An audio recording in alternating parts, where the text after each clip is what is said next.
Muy buenos días, buenas tardes, buenas noches, dependiendo del lugar del mundo donde usted se encuentre. Ángel Valdés con un nuevo video. Señores, nosotros teníamos pautada una marcha para la Cámara de Diputados. Teníamos todo lo listo, carteles, todo, específicamente para reclamar el derecho a las prestaciones laborales que el INAIPI le está negando a cada uno de los empleados que ya hicieron su trabajo de servir a la niñez y ahora le están siendo negados sus derechos y violados sus derechos de recibir sus prestaciones laborales. ¿Qué sucede?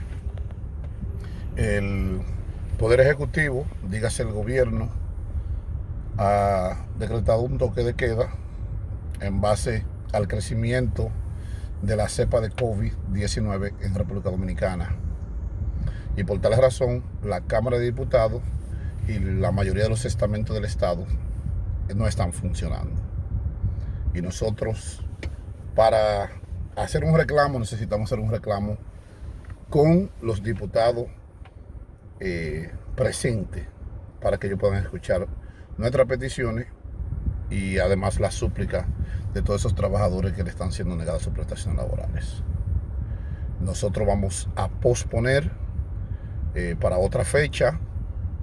Vamos a posponer para otra fecha cuando ya haya pasado el toque de queda, por la seguridad y la salud de cada uno de todos ustedes, que son mis hermanos y mis hermanas.